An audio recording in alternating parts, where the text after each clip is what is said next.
ईद असल में अरबी भाषा का शब्द है। इसका मतलब लौट कर आने वाला त्यौहार। फितर का मतलब खोलना, यानी रोजा खोलना। रोजा खुल जाता है इस दिन। रोजा रखने का मतलब ये होता है कि आदमी अपने आप को बुराइयों से, पाप से और गुनाहों से बचाए। आंख का भी रोजा है। आंख का रोजा है कि किसी को बुरी नजर से नहीं देखना, मेन चीज। जबान का भी रोजा है कि जबान से झूठ नहीं बोलना, गाली नहीं देना। हाथ का रोजा है कि किसी को बुरी नीयत से टच नहीं करना। हमारे पैरों का भी रोजा है। पैरों का रोजा यह है कि हमने किसी को मारने के लिए अपने पैरों से चल के नहीं जाना। जब हम रोजा अफ्तार करते हैं ना, तो उस वक्त हम जो है ना, सबसे पहले खजूर जो होती है ना, तो उससे हम रोजा खोलते हैं। रोजे का तकरीबन 14.5 घंटे का टाइम। क्या है खुदा, आप और आपका हुक्म सबसे बड़ा है। जिसे कहते हैं पलायन करना, यानी अपना घर बार जहां आदमी रह रहा हो, जम रहा हो, उसका परिवार रह रहा हो, उसका कारोबार हो वहां पे, और वहां जब उसके ऊपर कोई हालात आए, परेशानी आए, मुश्किलात आए, या वहां उसके दुश्मन बन जाए, लोग उसको वहां रहने ना दें, समझ गए, तो उस वक्त जो है हुक्म है कि आप अपने असली वतन को छोड़कर ऐसी जगह जाओ जहां आप शांति के साथ रह के अपने धार्मिक नियमों के ऊपर अमल कर सकें। उस जगह को, उस वतन को, उस देश को छोड़ के ऐसी जगह चले जाओ कि जहां आप अमन सुकून से अल्लाह के हुक्मों के ऊपर अमल कर सकें। अल्लाह के हुक्म को पूरा करने के लिए अपना घर बार, प्रॉपर्टी सब कुछ छोड़ के दूसरी जगह चले जाना, अमन शांति के स्थान पे चले जाना। ए मक्का शहर, तू मुझे बहुत प्यारा है, क्योंकि मैंने यहाँ जन्म लिया है, लेकिन यहाँ के लोग मुझे सताते हैं, तकलीफ देते हैं, मुझे रहने नहीं देते, इसलिए ये छोड़कर जा रहा हूं। तो हमें देशभक्ति का जो सबक संदेश दिया मोहम्मद साहब ने दिया है। देखो, कुरान जो है वो अल्लाह का कलाम है और सच्चा कलाम है। उसका एक भी अक्षर जो है उसके ऊपर मतलब कोई उंगली नहीं उठा सकता कि नौजुबिल्लाह गलत है। कर्म इंसान का संसार में जैसा कर्म होगा, उसी के अनुसार संसार का वातावरण होगा। अल्लाह ताला को, यानी भगवान को, खुदा को अपने बंदों से बहुत ज्यादा प्यार है। एक 70 माओं से ज्यादा प्यार अल्लाह ताला अपने बंदों से करता है। ये यानी 70 माओं से ज्यादा अल्लाह अपने बंदों से प्यार करता है। एक इंसान को मारना जो निर्दोष हो, एक इंसान को नहीं बल्कि पूरी मानवता को मारना, कि जिस किसी आदमी ने एक बेकसूर आदमी को मार दिया, निर्दोष आदमी को मार दिया किसी ने, तो उसने एक आदमी को नहीं बल्कि पूरी मानवता को मार दिया। और जिसने किसी एक आदमी को मरने से बचा लिया, उसने एक आदमी को नहीं बचाया बल्कि पूरी मानवता को बचा लिया। जो खुदा का हुक्म न माने, उसकी नाफरमानी करे, खुदा के साथ बगावत करे, तो उसके बारे में है कि उसका एक हाथ काट दो, लेफ्ट और राइट जो है उठा। गुरुद्वारे का इतिहास भी हमारे साथ जुड़ा है, क्योंकि जो गोल्डन टेम्पल है उसका नींव पत्थर एक मुसलमान सूफी साहिब मियां मीर ने रखा है। लोग हमारे देश को कमजोर करना चाहते हैं अपनी गलत नीतियों के कारण। मैं दुआ करता हूं कि अल्लाह उनको सही बुद्धि दे।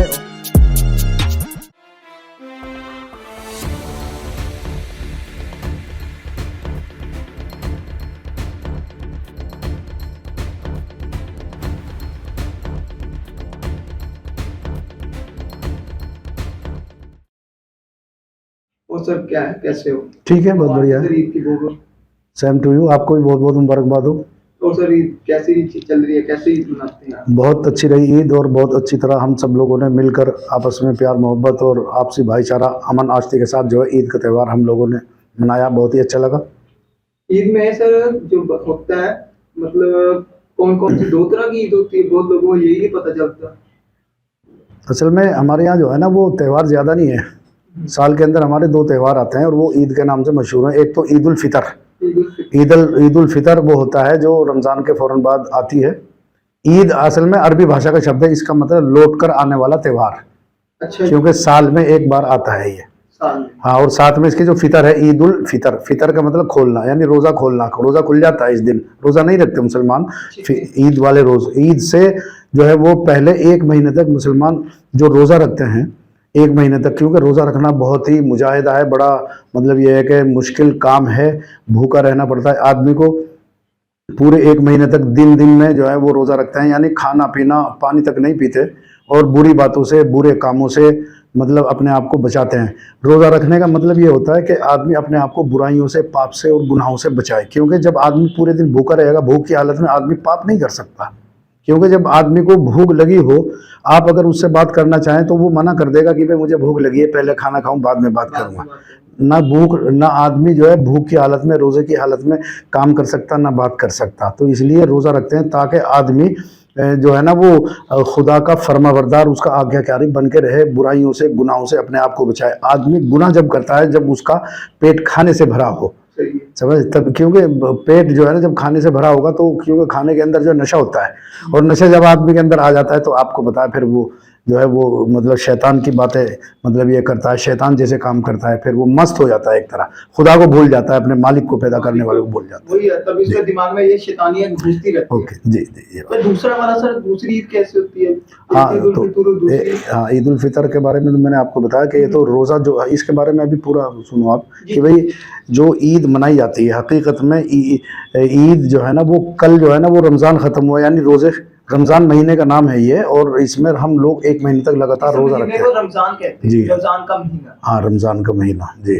तो इसलिए जो है ना वो पूरे 1 महीना जो आदमी मतलब यह है कि रोज़ा रखता है, रात में तो खा पी लेता है, दिन में पूरे दिन भूखा रहता है वो। तो इसलिए ये ट्रेनिंग का महीना है, रेफ्रेशर कोर्स है बिल्कुल। जिस तरह जूस निकालते हैं आप, और जूस जब निकालते हैं तो पूरा जूस जो है फल में, फ्रूट में से निकल जाता है, बिल्कुल एकदम कुछ नहीं रहता। इसी तरह आदमी जब रोज़ा रखता है ना तो उसके शरीर के अंदर जो मतलब ये है कि क्योंकि बीमारी जो है पेट से शुरू होती है, समझ गए। जब आदमी भूखा रहेगा तो गंदी बीमारी और गंदा पानी और गैस वगैरह जो सब निकल जाएगी, बिल्कुल एकदम वो साफ हो जाता है। ओवरहाल, जैसे आपके पास गाड़ी है, गाड़ी का आप 1-2 साल के बाद ओवरहाल कराते हो, गर्म पानी के छींटे लगवाते हो ताकि उसमें जो गरद गुबार मिट्टी वगैरह लग जाए मशीन पे, बिल्कुल उतर जाए, हाँ वो काल उतर जाए जो लगे। इसी तरह इंसान का जो शरीर है, जब आदमी बुरा कर्म करता है तो उसका जो दिल है ना तो वो काला हो जाता है। उसको आदमी एक पाप किया उसने तो उसके शरीर में काले रंग का धब्बा लग गया। जब वो पाप ही करता रहेगा, रब का हुक्म तोड़ता रहेगा, तो वह पूरा उसका जो दिल है वो काला हो जाता है। तो उसको साफ करने के लिए, समझ गए ना, जिस तरह आपकी जो मशीन है ना, तो मशीन के ऊपर ओवरहाल कराते हैं गाड़ी पे, तो उसको फिर गर्म पानी का छिट्टा लगता है तो उससे पूरी मशीन साफ हो जाती है, फिर एकदम पूरा सही चलता है वो। इसी तरह इंसान का शरीर है ये, इसके अंदर 360 जोड़े मशीनरी है। जो डॉक्टर लोग ऑपरेशन करते हैं उनसे पूछो अंदर कितने पुर्जे हैं, कितनी मशीनरी है हमारी, बिल्कुल सही रहती है, फिर वो ऑपरेशन हो जाता है, बिल्कुल साफ हो जाता है, यानी बुराइयों से भी पाक हो जाता है। यानी कि मतलब कहने का यह है कि रोज़ा जो हमारे यहाँ ईद से पहले 1 महीने तक रखते हैं, रोज़ा सिर्फ यही नहीं कि आप खाने पीने से रुक गए, नहीं, बल्कि पूरे शरीर का रोज़ा है, पूरे शरीर का, बुराइयों से भी रुक गए। हाँ जी हाँ जी। आँख का भी रोज़ा है। आँख का रोज़ा यह है कि किसी को बुरी नज़र से नहीं देखना, मेन चीज।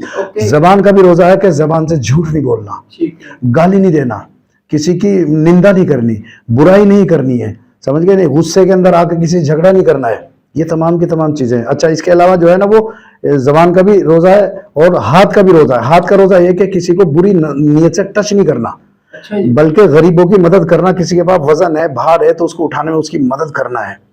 अपने हाथों को मतलब लड़ाई से रोकना है, बुरे काम करने से रोकना है, समझ गए नहीं। और हमारे दिल का भी रोज़ा है। दिल का रोज़ा यह है कि हमें बुरे विचारों से, नुकसान के विचारों से, किसी को मतलब मारने से, किसी को तकलीफ पहुंचाने से, मतलब विचार आना हमारे मन में, बुरे विचार आने से हमने अपने दिल को भी रोकना है। हमारे पैरों का भी रोज़ा है। पैरों का रोज़ा यह है कि हमने किसी को मारने के लिए अपने पैरों से चल के नहीं जाना, किसी मतलब ये कि चोरी करने के लिए, डाका मारने के लिए, किसी की हत्या करने के लिए पैरों से चलकर नहीं जाना, यानी पूरा शरीर कंट्रोल में एकदम। ये मतलब रोज़े का। ये 1 महीना जो रोज़ा रखते हैं ये तो एक ट्रेनिंग है, क्योंकि सिर्फ 1 महीने की ट्रेनिंग आदत डालने के लिए आदमी की, ये तो पूरी जिंदगी इंसान को ऐसे ही अपने आप को बुराइयों से बच के रहना और रब ने जो नियम और उसूल बना दिए उनके ऊपर अमल करना पूरी जिंदगी। ये तो एक ट्रेनिंग है। ट्रेनिंग के अंदर जो आदमी जिस काम को सीखता है फिर वो अपनी ड्यूटी पे आगे उसी को करता है, तो आदत सी बन जाती है, चलते रहते हैं। हाँ जी हाँ जी। तो सर कितने मतलब क्या खा सकते हैं रोजे में?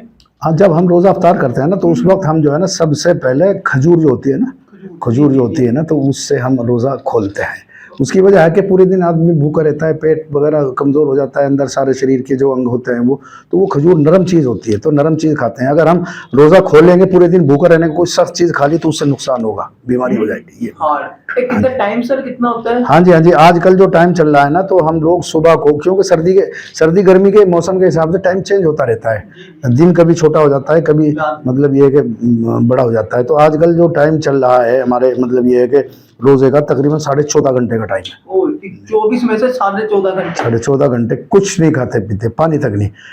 असल में ऐसा है ना, देखो ये अपने जो हमारे नफ्स है ना, हमारा जो मन है उसको कंट्रोल करना है। अब देखो आप जो है ना वो बाजार में जा रहे हो, पैसा है आपके पास, आप अपनी आंखों से फल फ्रूट देख रहे हो, खाने की चीजें देख रहे हो, मन कर रहा है खाने के लिए, खरीद सकते हो, पैसा है आपके पास जेब में, लेकिन खा नहीं सकते। क्यों? खुदा का हुक्म। ये मुसलमान जो है वो रोजा रख के पूरे दिन भूखा रह के ये इस बात का सबूत पेश करता है कि ए खुदा, आप और आपका हुक्म सबसे बड़ा है। ए खुदा, आपने हमें रोजा रखने का हुक्म दिया, हम आपका हुक्म पूरा करने के लिए भूखा रह के अपने शरीर को मार सकते हैं, मौत को गले लगा सकते हैं, मगर ए खुदा आपका हुक्म नहीं तोड़ सकते। ये मोहब्बत की एक इंतहा है, यानी प्रेम का अंत है रोजा रखना। क्योंकि खाना पीना ऐसी चीज है कि अगर आदमी खाना पीना बंद कर देगा मर जाएगा।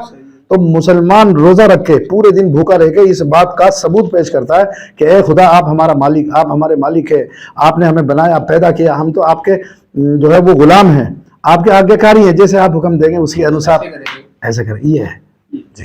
जैसे एक बच्चों को ईदी मिलती है, उसका कैसे होता है? वो तो ये खुशी होती है, मतलब ये है कि जैसे मतलब आपके यहाँ कोई ब्याह है, शादी है, उसके ऊपर जो है छोटे छोटे जो बच्चे हैं आप उनको कपड़े दे दो, पैसा दे दो, ये तो खुशी की वजह से बच्चों को देते हैं जी। हाँ, और एक सर अपना सभी जो मतलब मक्का और मदीना की बात करते हैं, मक्का मदीना लोग एक ही देखते हैं, ये अलग अलग है? नहीं, अलग अलग है। इसमें जो है ना तकरीबन 300 किलोमीटर का फासला है। ओके जी, मक्का और मदीना अरब के अंदर है ये जी। जाने के लिए सर जैसे हज होता है, हज की क्या अहमियत है? हाँ, उसके बहुत अच्छा सवाल किया आपने। हज की भी बड़ी अहमियत है। असल में वहाँ ऐतिहासिक मतलब जो घटनाएं हुई हैं और ऐतिहासिक जगह है वहाँ पे। हज के बारे में थोड़ा सा बताओ। हाँ, हज भी ये मोहब्बत की एक इंतहा है, वो कैसे? प्रेम का अंत है। आपको जो है ना इसके बारे में आपको बता देना चाहता हूँ कि वहाँ जब हज को जाते हैं तो मक्का जो है ना, मक्के के अंदर हजरत मोहम्मद साहब जिन्होंने इस्लाम की शुरुआत की है। कब से? हाँ कब सन कौन सा है? हाँ, ये इसको हो गए 1444 साल। 1444 साल। हाँ जी, हिजरी सन शुरू होता है, जैसे ईसवी शुरू होता है। ईसवी लिखते हैं। हाँ, वो हमारे यहाँ हिजरी, हाँ हिजरी जो है वो इस्लामी शुरुआत, वो ईसवी तो ईसाइयों के उससे होता है, और हिजरी वो इस्लामी जो साल है, इस्लामी जो तारीख है उससे शुरुआत होती है। फर्क है। हाँ जी। हिजरी का मतलब यह है कि हजरत मोहम्मद साहब ने हिजरत की। हिजरत कहते हैं पलायन करना, यानी अपना घर बार जहाँ आदमी रह रहा हो, जम रहा हो, उसका परिवार रह रहा हो, उसका कारोबार हो वहाँ पे, और वहाँ जब उसके ऊपर कोई हालात आए, परेशानी आए, मुश्किलात आए, या वहाँ उसके दुश्मन बन जाए, लोग उसको वहाँ रहने ना दें, समझ गए, तो उस वक्त जो है हुक्म है कि आप अपने असली वतन को छोड़कर ऐसी जगह जाओ जहां आप शांति के साथ रह के अपने धार्मिक नियमों के ऊपर अमल कर सकें। क्योंकि मक्के के अंदर जब मोहम्मद साहब रहते थे तो वहाँ के जो लोग थे मोहम्मद साहब को सताते थे, और भी जो मुसलमान थे तो उनको,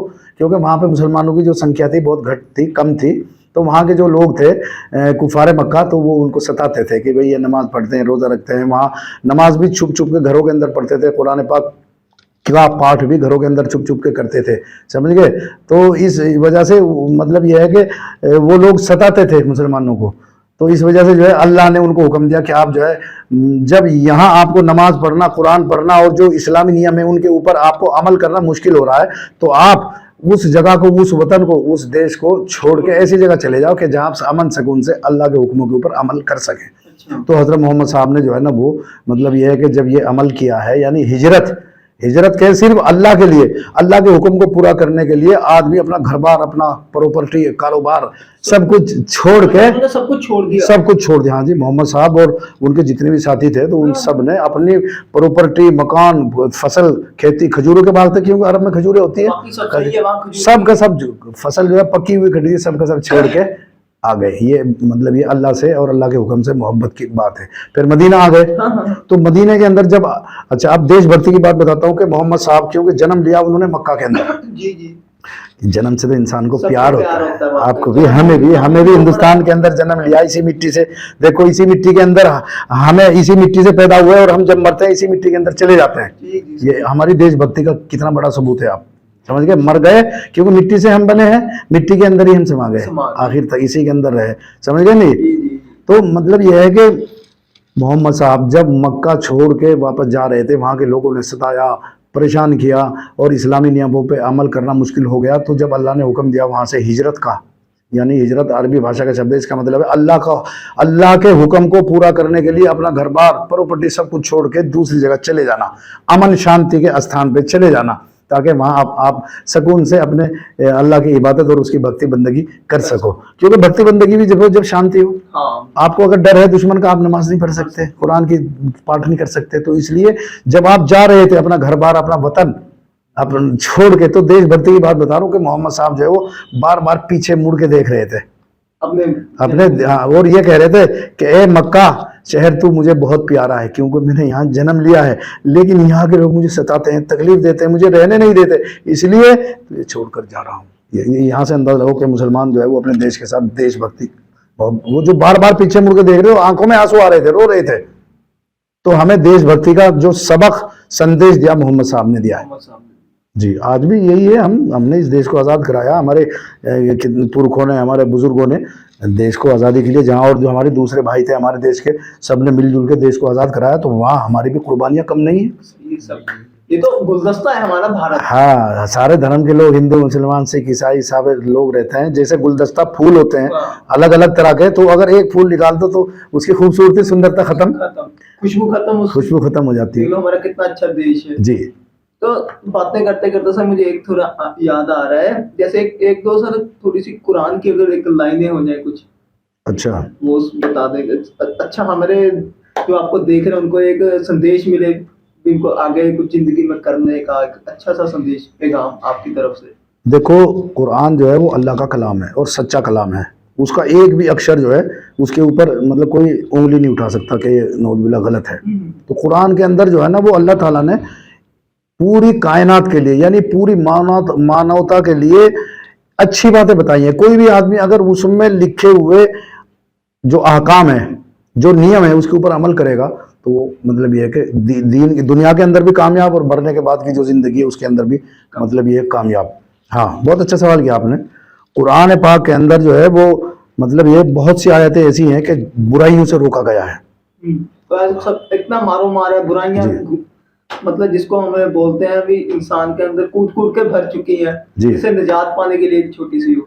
हाँ, निजात पाने के लिए जो है वो अल्लाह ताला की फर्मा बरदारी, खुदा की आज्ञाकारी, नेक अमल। क्योंकि जो इंसान जो कर्म करता है, अमल, और अमल अरबी भाषा का शब्द है, इसको हिंदी में ट्रांसलेट करके कर्म कहते हैं, समझ गए नहीं? कर्म इंसान का संसार में जैसा कर्म होगा उसी के अनुसार संसार का वातावरण होगा, समझ गए? समझ गए? क्योंकि इंसान की बड़ी वैल्यू है। आज जो संसार के अंदर मतलब असुरक्षा की भावना और लड़ाई झगड़े, एक दूसरे का अधिकार छीनना, एक दूसरे को मारना, समझिए जो ये हो रहा है ये हमारे कर्मों के कारण हो रहा है। अच्छा जी। ये मैं आपको इस्लाम कुरान का उसूल बता रहा हूँ। अल्लाह ताला को यानी भगवान को, खुदा को अपने बंदों से बहुत ज्यादा प्यार है। एक 70 माओं से ज्यादा प्यार अल्लाह ताला अपने बंदों से करता है। जिस तरह एक माँ अपने बच्चे से प्यार करेगा, दर्द हो जाए, तकलीफ हो जाए, छोटे से बच्चे गोद में लगा के घूमेगी फिरेगी, समझ गए? अगर छोटा बच्चा पेशाब कर देगा तो उस रात को उठेगी और उसे सूखी जगह लिटाएगी, खुद गिल्ली जगह लेटेगी। ये यानी 70 माओं से ज्यादा अल्लाह अपने बंदों से प्यार करता है। जिस तरह माँ बाप नहीं चाहते कि भाई मतलब यह है कि उसका बच्चा बीमार हो, तकलीफ हो, इसी तरह खुदा भी नहीं चाहता। जो 70 माह से ज्यादा प्यार करने, वो खुदा भी नहीं चाहता कि मेरा बंदा बीमार हो, तकलीफ। लेकिन जब उसका कर्म खराब होगा और कर्म ऐसा होगा जो खुदा को नाराज करने, जिसने बनाया पैदा करने वाला, अगर उसके मतलब यह है कि नियम के बनाए हुए खिलाफ काम करेगा तो बताओ नाराज होगा? नहीं। बाप भी, औलाद जो है वो अगर ऐसा काम करेगी जिससे माँ बाप की बदनाम की बेइज्जती हो, क्या करेगा वो? उसको आग कर देगा। आग का मतलब प्रॉपर्टी से बेदखल कर देगा। होता है देखे, तो मेरा नाम खराब करता बंदा जल्दी प्रॉपर्टी से, भाई तू मेरा कुछ नहीं लगता, तू चल बाहर। तंग आके परेशान हो गए। औलाद जैसी प्यारी चीज को भी जो नाफरमान हो, जो आज्ञाकारी ना हो, तो उसको माँ बाप परेशान हो गए, क्या करते हैं? आग कर देते हैं, यानी प्रॉपर्टी से बेदखल कर दे। लेकिन अल्लाह ऐसा नहीं करता। अब देख लो कितने दुनिया संसार के अंदर कितने बंदे हैं, कितने पाप करते हैं, कितनी बुराइयां करते हैं, लेकिन अल्लाह उसको इज्जत देता है, खाना भी देता है, रोटी भी देता है, सब कुछ उसको। मतलब ये अल्लाह का प्यार है अपने मतलब ये है कि बंदों के साथ। लेकिन इसका मतलब ये नहीं है कि कोई आदमी अगर अल्लाह का हुक्म तोड़ रहा है, वो नाराज है अल्लाह ताला उससे, और अल्लाह उसे इज्जत दे रहा है, उसे पैसा भी दे रहा, दौलत भी दे रहा, इज्जत भी दे रहा, शोहरत भी दे रहा। इसका मतलब ये नहीं कि अल्लाह उससे राजी है, नहीं, वो तो ढील दे रहा है ताकि ये अपने कर्मों को सुधार ले। एक समय दे रहा है, उसे टाइम दे रहा है उसको सुधारने का। सुधर जा। जेल के अंदर जो आदमी जाते हैं ना, तो मतलब ये बहुत से तो सुधर के आते हैं, बहुत से और ज्यादा बिगड़ के आते हैं। ये बात भी सही है। तो ये अल्लाह ताला ढील देता है, कोई नाफरमान हो, उसका आज्ञाकारी ना हो, समझ गए। और वो आजकल देख लो आप, जो आज्ञाकारी नहीं है, समझ गए, नहीं तो वो मौज मजे में है, उनके पास पैसा भी है, दौलत भी है, लोग डरते हैं। लेकिन इसका मतलब ये नहीं लगाना चाहिए कि अल्लाह इनसे राजी है, वो ढील दे रहा है ताकि ये अपने कर्मों को सुधार लें, ये वजह जी। अच्छा, एक और बात सुनो आप। कुरान की जो है वो एक आयत है, उसका तर्जुमा ट्रांसलेशन मैं आपको बता रहा हूँ जी। तो उसके उस ट्रांसलेशन के अंदर जो है वो अल्लाह ताला, कुरान के उस आयत के अंदर अल्लाह ताला ने फरमाया कि एक इंसान को मारना जो निर्दोष हो, एक इंसान को नहीं बल्कि पूरी मानवता को मारना, यहाँ अंदाजा लगाओ। अच्छा जी, इसमें आयत में लिखा है? हाँ हाँ, उसमें कुरान पाक के अंदर ये भी है, मैं आपको बता रहा हूँ। जैसे आजकल माहौल आतंकवाद का चल रहा है जी। और लोग इस्लाम को तनकीद का निशाना बना रहे हैं कि भाई ये तो मतलब तरह तरह की बातें आप लोग सुनते हैं अखबारों में, प्रिंट इलेक्ट्रॉनिक मीडिया के अंदर। कुरान में एक आयत है, मन कतला नफ्सम बिगैरि नफ्सिन औ फसादिन फिल अर्ज फकान्नमा कतल अन्नास जमिया, कि जिस किसी आदमी ने एक बेकसूर आदमी को मार दिया, निर्दोष आदमी को मार दिया किसी ने, तो उसने एक आदमी को नहीं बल्कि पूरी मानवता को मार दिया। मेरा है ये, वमन अहयाहा फकान्नमा अहयन्नासा जमिया, और जिसने किसी एक आदमी को मरने से बचा लिया, उसने एक आदमी को नहीं बचाया बल्कि पूरी मानवता को बचा लिया। पूरी मानवता, ये कुरान का बड़ा प्यार का और नेकी का संदेश है। Okay okay. और फिर दूसरी जगह आजकल जैसे चोर डाकू और ये जो आतंकवाद का जो लेवल है, ये इसके बारे में भी कुरान ने बिल्कुल साफ कह दिया। मैं आपको अरबी में बता रहा हूँ कुरान का संदेश। इन्नमा जज़ाउल लज़ीना युहारिबून अल्लाह व रसूलहू व यसऊन फिल अर्ज़ि फसादन अन युक़तलू औ युसल्लबू औ तुक़त्ता अयदीहिम व अर्जुलुहुम मिन खिलाफिन औ युनफ़ऊ मिनल अर्ज़ ज़ालिका लहुम ख़िज़्युन फ़िद दुनिया व लहुम फ़िल आख़िरति अज़ाबुन अज़ीम। वो लोग के जो रब के साथ मुकाबला करते हैं जी। रब के साथ मुकाबला करने का मतलब यह कि जो रब ने हुक्म दे दिया उसको नहीं मानते बल्कि उसके खिलाफ, उसके अगेंस्ट, उसके विरोध, मतलब ये करते हैं, रब के मुकाबला हो गया रब के साथ। तो उनकी सजा के बारे में ये आयत है, ये श्लोक जो मैंने पढ़ के सुनाया। तो उसकी सजा ये है जो रब को नहीं मानते या रब की नाफरमानी करते हैं, आज्ञाकारी करते हैं और संसार के अंदर लोगों को, निर्दोष लोगों को मारते फिरते हैं। मानवता की जो लोग हत्या करते हैं, चोरी करते हैं, डाका मारते हैं और मतलब ये है कि नाहक लोगों को परेशान करते थे, उसके बारे में बताया है कि उन लोगों को या तो उनके जो है, या तो उनके मतलब ये दोनों हाथ काट दो या उन्हें कत्ल कर दो, औ युक़त्तलू, या तो उन्हें कत्ल कर दो, औ युसल्लबू, या उन्हें फांसी के ऊपर चढ़ा दो, औ तुक़त्ता अयदीहिम व अर्जुलुहुम मिन खिलाफिन, या उनके मतलब ये कि हाथ को उल्टी साइड से काट दो, हाथ और पैर उल्टी साइड से, मतलब ये काट दो। हाथ उल्टी, पैर से उल्टी साइड से काटने का मतलब है, मतलब ये दोनों एक साथ नहीं काम भी करे वो, मतलब एक ये मतलब लेफ्ट हैंड और राइट टांग, ये जो खुदा का हुक्म न माने, उसकी नाफरमानी करे, खुदा के साथ बगावत करे, तो उसके बारे में है कि उसका एक हाथ काट दो, लेफ्ट और राइट जो है टांग, परेशान हो जाएगा खुद ब खुद। अगर कोई बुरा काम करेगा, गलत काम करेगा, वो कहेगा मुझे सजा मिली हुई है, जो मैं करूंगा बुरा काम तो मुझे सजा मिली हुई है, समझे। या तीसरा हुक्म उसमें यह है, औ युनफ़ऊ मिनल अर्ज़, या उसे देश से निकाला, देश से बाहर निकाल दो। भाई सारे लोग तो उसकी बुराई से बच जाएंगे, जो वो मतलब गुंडागर्दी कर रहा है, लोगों को मार रहा है, उन पे अत्याचार और अन्याय मतलब ये है कि उनके साथ कर रहा है। ज़ालिका लहुम ख़िज़्युन फ़िद दुनिया व लहुम फ़िल आख़िरति अज़ाबुन अज़ीम, ये तो दुनिया के अंदर उसकी नामूसी है, यानी उसका हाथ पैर काट देना या उसे फांसी पे चढ़ा देना या उसे कत्ल कर देना, समझिए, ये तो दुनिया के अंदर उसकी बेइज्जती है और नामूसी है। और मरने के बाद, आखिरत कहते हैं मरने के बाद भी एक जिंदगी है, एक जीवन है। जिस तरह हमारा संसारिक जो जीवन है, इसके अंदर तीन जो है ना वो मंजिलें हैं। एक तो मतलब ये है कि बचपन, बुढ़ापा, जवानी, ऐसी मरने के बाद भी 3 मंजिलें हैं। वो कैसे सर? हाँ, सुनो, कब्र जहाँ हम लोग मर जाते हैं तो मिट्टी के अंदर दफना देते हैं। इसका लॉजिक भी यही है कि आदमी मिट्टी से बना, मिट्टी जिस चीज की बनी उसी के अंदर मिल गया ये। अच्छा, अब इसके अंदर भी लॉजिक है कि मिट्टी का ज्यादा हिस्सा है इंसान के शरीर के अंदर। देखो ये मिट्टी निकली सफेद सफेद, देखो वाकई सही है। हाँ, खुरेदते हैं हम। हाँ, इसका मतलब क्या है मिट्टी का वैसे तो 5 चीजों से मिलकर बनाया है। हाँ, समझ गए। हाँ, तो ज्यादा हिस्सा इसमें मिट्टी का है। मिट्टी की एक विशेषता है कि मिट्टी के अंदर आप कोई चीज डाल दो तो वो अपने जैसा बना लेगी। अब यहाँ एक मिट्टी का एक तसला लाके यहाँ डाल दो मिट्टी का, जी। आप पानी डाल लो, उसमें जज्ब हो जाएगा सारा, पी जाएगी। पी जाएगी। समझ गए नहीं? आप एक हड्डी है मिट्टी के अंदर डाल दो, वो अपने जैसा बना लेगी। एक लोहे का टुकड़ा है मिट्टी के अंदर डाल दो, वो मिट्टी बन जाएगा कुछ दिनों के बाद, है नहीं? तो इसका मतलब क्या है कि इंसान तुझे मिट्टी का इसलिए बनाया है कि अगर तुझे कोई कड़वी कसीली गुस्से की बात कहे, पी जा उसको, क्योंकि तेरी विशेषता पीने की है। पीने की है, सही है। ये मेन चीज, ये बहुत गहरी बात, इस्लाम का एक लॉजिक मैं आपको बता रहा हूँ कि इस इंसान को इसीलिए मिट्टी का बनाया है कि इंसान अगर कोई गुस्से के अंदर जो बुरी भली बात करे, पी जा उसको, क्योंकि तुझे मिट्टी का इसीलिए बनाया है, क्योंकि मिट्टी की विशेषता है कि भाई पी जाती है, कोई भी चीज डाल दो, ये चीज है। तेरा वजूद ही मिट्टी है, कहने का मतलब। हाँ जी, हाँ जी, बिल्कुल। जैसे आपने सही बात, बहुत अच्छी अच्छी उदाहरण दे दी। पंजाब सूफियों का, गुरुओं का मरकज है। यहाँ सूफी लोग, पीर और वली लोग, गुरु संत महात्मा रहते थे। आज भी पंजाब के अंदर उन लोगों का खबीर है यहाँ की मिट्टी में। यहाँ प्यार प्रेम बहुत ज़्यादा है, मानवता की सेवा करने वाले लोग हैं, लंगर वगैरह लगते हैं धार्मिक स्थानों में और लोगों की सेवा करते हैं।